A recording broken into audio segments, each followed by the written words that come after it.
Hello, my literature lover.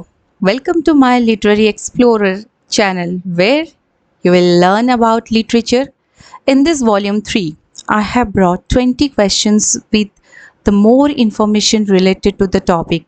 So, let's get started. So, our first question is Matthew Arnold's Dover Witch depicts. Here, four options are given. Option A, ancient Greece. Option B, modern condition. Option C, medieval life. Option D, modern city. And the correct answer is option B, it's modern condition. Matthew Arnold's poem Dover Beach, it depicts the modern condition by presenting a sense of illusionment, loss of faith, and a feeling of isolation in a changing world. In the poem, the speaker stands on the shore of Dover Beach, observing the tranquil sea and the sound of the waves. However, amidst the beauty of the nature, the speaker reflects on the loss of certainty and the stability in the modern world. Moving to the next question, question number 2.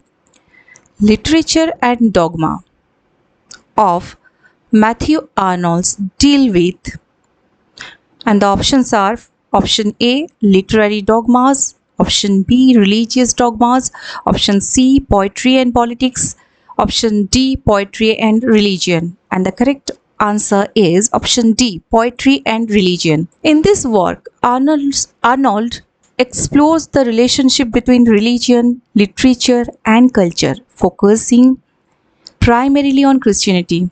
The book reflects Arnold's concerns about the decline of the religious faith and the role of literature in addressing the spiritual and the moral needs of the society.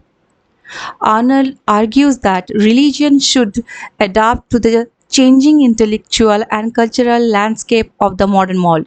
He suggests that the traditional dogmas of Christianity need to be reinterpreted in the light of the scientific advancement, historical criticism, and the challenges posed by a more secular society. Arnold emphasizes the importance of reason, moral integrity, and the pursuit of perfection in shaping one's spiritual beliefs. Now, moving to the next question, question number 3. Who said Hamlet is an artistic failure? And the options are option A, Jane Austen, option B, Charles Dickens, option C, Samuel Taylor Coleridge, option D, T.S. Eliot. And the correct answer is T.S. Eliot. Now the next question is, who is the heroine in Shakespeare's play The Merchant of Venice? Option A, Viola, option B, Portia, option C, Miranda, option D, Beatrice. And the correct answer is Portia.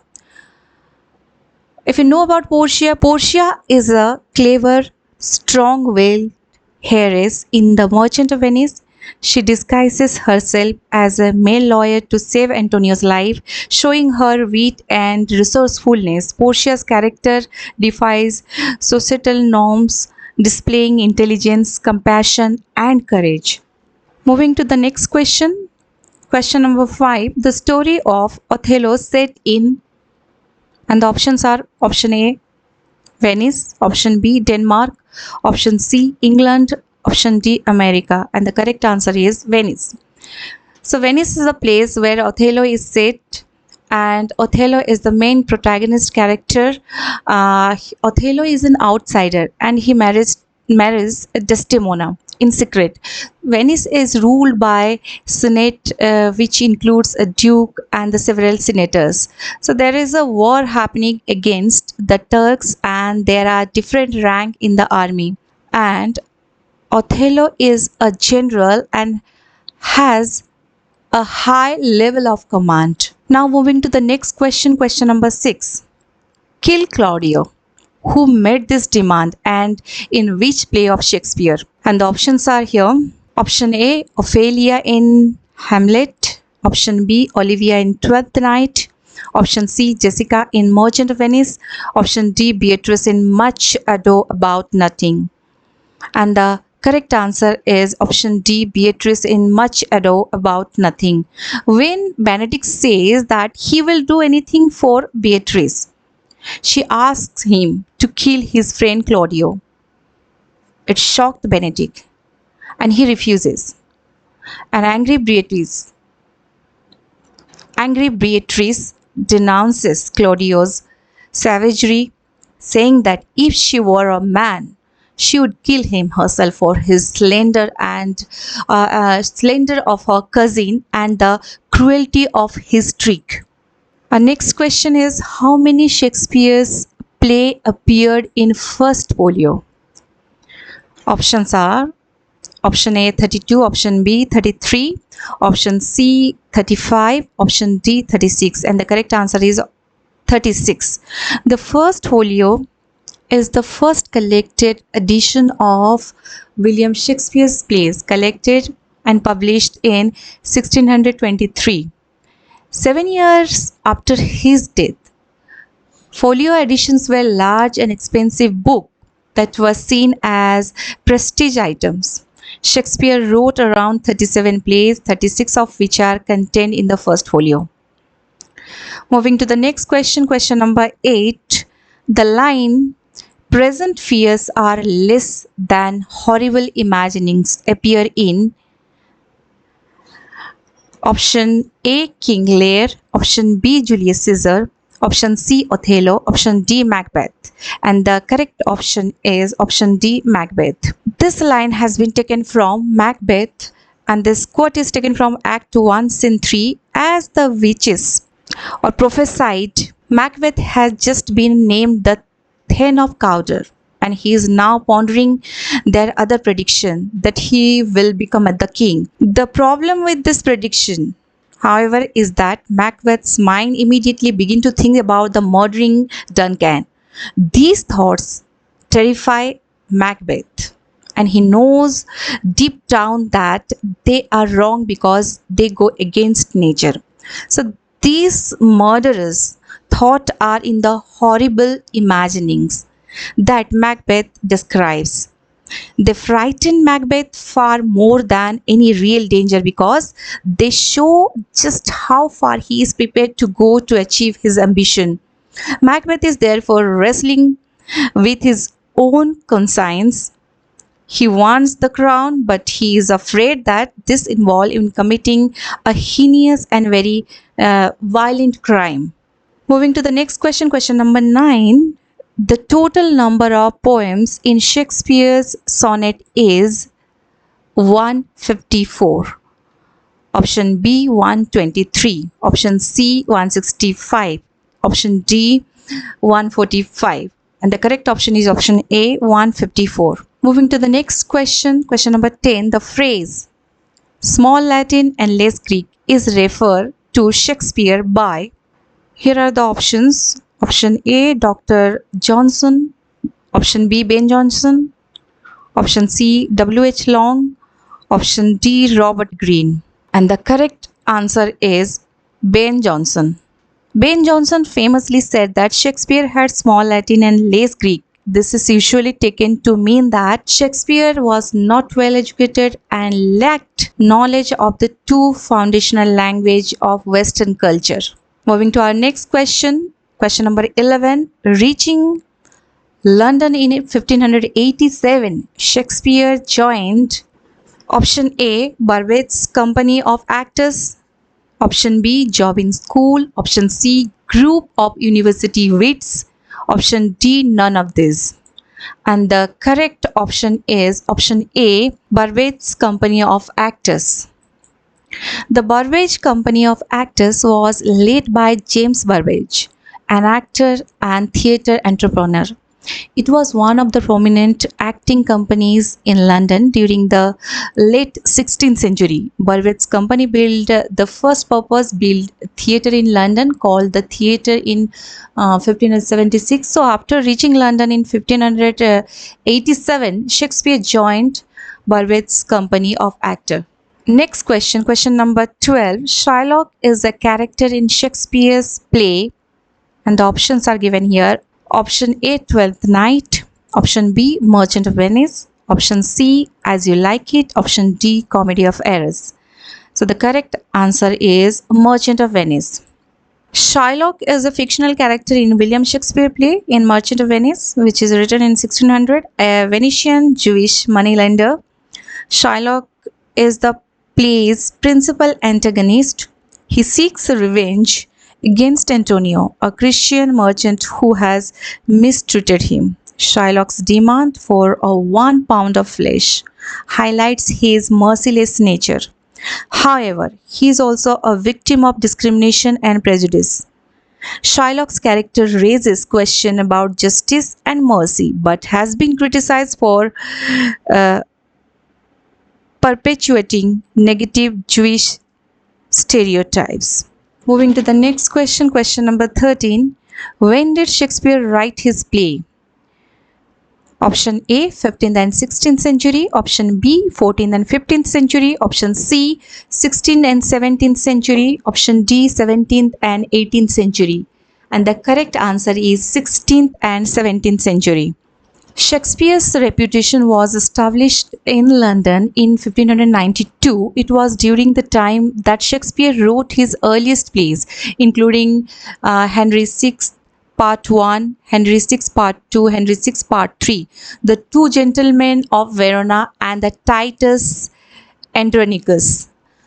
Though it is often debated which of this play was actually the first. Moving to the next question, who said this line? Truth is always stranger than fiction. Option A, Lord Byron. Option B, John Keats. Option C, Tennyson. Option D, G.B. Shaw. And the correct answer is Lord Byron. Lord Byron was an English romantic poet. He was one of the leading figures of the Romantic movement, and he has been regarded as among the greatest of English poets. Next question, question number 15. A sonnet consists option A, 14 lines, option B, 18 lines, option C,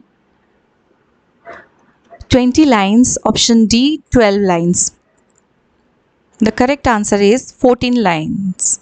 A sonnet consists of 14 lines. The sonnet is a poem of 14 lines. Iambic pentameter means a 5-foot line built usually of the two traditional pattern, the Petrarchan form and the Shakespearean form. The Petrarchan on it invented in Italy, introduced into England by Sir Thomas Watt in 16th century. The first part is known as octave, consists 8 lines. The last lines are known as sestet. There is a break in thought after the 8 line. The octave always rhymes A B B A A B B A, whereas the sestet may have a different rhyme such as C D C D C D or C D E C D E.